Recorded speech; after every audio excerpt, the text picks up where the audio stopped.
मुझे जानते हो? डू यू नो मी?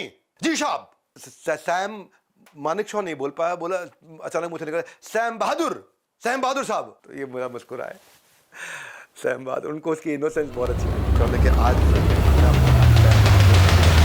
छठी इनकी philosophy compassion, not just passion. इनमें बहुत पैशन था, बहुत एनर्जी थी, बहुत पैशन था, पर साथ में कंपैशन भी था, बड़ा सॉफ्ट हार्ट भी था अपनी टीम के प्रति, अपनी टीम के साथ में बहुत हम्बल और बहुत हेल्पफुल थे। जब ये बटालियन के कमांडर थे ना, तो जैसे कोई नया जॉइनर आता था तो ये उसको रिसीव करने जाते थे, उसके बैग उठाते थे, कंधे पे बैग रख के उसके साथ साथ चलते थे। अब नया ऑफिसर आया, चेहरे से नहीं पहचान पा रहा है।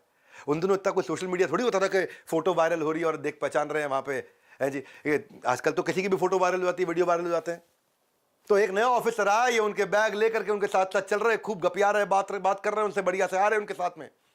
बैग ले जाकर उन्होंने कमरे में रखा उनको बताया साहब ये आपका बेड है, साहब यहाँ पानी है, यहाँ नाश्ते की सुविधा, यहाँ खाने की सुविधा, उनका पूरा डिटेल बताया, पूरा इंफॉर्मेशन दिया। तो वो बड़ा खुश हुआ कि यार यहाँ तो कितना अच्छे जवान है, हेल्प करते हैं। उसने से पूछ लिया कि ऑफिसर आप यहाँ क्या करते हैं?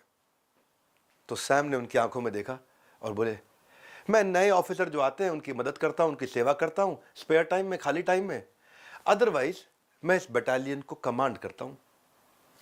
तो वो ऑफिसर एकदम स्पीचलेस हो गया और एकदम उसने बड़ी हेजिटेशन के साथ पूछा आर यू सैम मानिकशॉ? तो ये मुस्कुराए और बड़ा पोलाइटली बोले यस। इनका सेंस ऑफ ह्यूमर कमाल का था, अनुशासन बेमिसाल था। सामने वाला एकदम स्पीचलेस हो गया। 1971 में भी आपको इनकी मैं काइंडनेस की कहानी सुनाता हूँ। 1971 में बहुत मजा आएगा आपको। गोरखा रेजिमेंट को लीड किया करते थे मानिकशॉ, उनको बड़ी एक्साइटमेंट से देखते भी थे, उनसे मिलते थे, उनसे बात करते थे। गोरखा लोगों में बहुत दम होता है, जी साहब ऐसा तो बोलते हैं वो, हाँ बहादुर ऐसा बहुत बोलते हैं। तो लेकिन इनको देख के घबरा जाते थे क्योंकि बहुत जबरदस्त लीडर थे ये।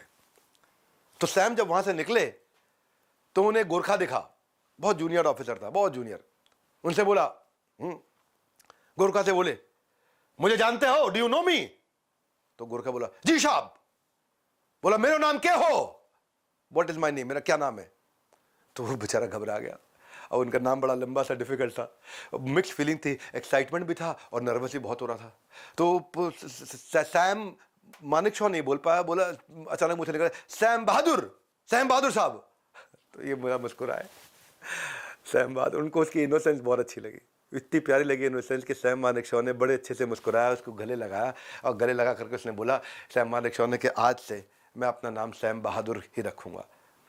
ये गोरखा रेजिमेंट के द्वारा दिया गया नाम है। सैम एक्चुअली बहादुर तो जन्म से ही थे, बस नाम सैम बहादुर उनको बाद में मिला है। बहुत जबरदस्त व्यक्ति, बहुत जबरदस्त व्यक्ति, इतने ईमानदार थे कि ऑफिसर्स के हाथ में अगर कोई पैसा होता तो इनकी अलमारी में रख देते थे।